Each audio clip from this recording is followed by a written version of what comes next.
Hello, my name is Charlie McGrath. I'm the founder of WideAwakeNews.com and a host on the Rinse Radio Network. Why should you care what precious metals are doing right now? Why they're being beat down so much?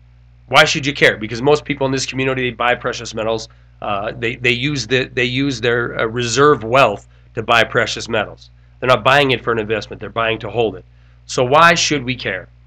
Well, there's a simple reason why. Because indicators in the past have shown us that really bad things happen after gold corrects this much. If you listen to the establishment media, they want you to celebrate it.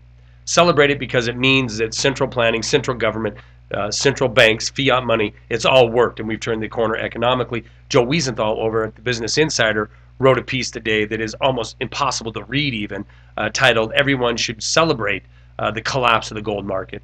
Basically groveling at the feet of the central banks, worshiping them for saving us with loading more debt onto the people of the world.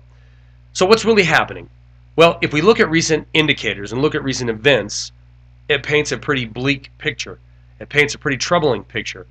In the year 2011, a European debt crisis that was definitely a nuisance turned from a nuisance into a systemic problem that was about to collapse the global financial system.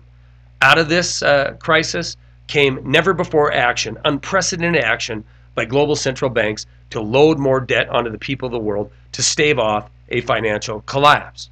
In the year 2008, July of 2008, gold fell 21% in a very short period of time. We all know what happened 2 months later. A massive crisis that caused central banks to take extraordinary action, to do extraordinary things, and extraordinary legislation to be passed that gave these institutions more and more power. This occurred after a 21% drop in gold in 2008. So what happened today with this massive sell-off in gold and precious metals? If you ask the mainstream business media, it's time to celebrate, pop the corks, happy days are here again. If you look at recent history, it is a time, for people who were even buying precious metals to hold it, not to turn it or flip it. It is time to be concerned and look for the next big event that, if history repeats itself, is right around the corner. Stories are attached. Be aware, be informed. That's all I got.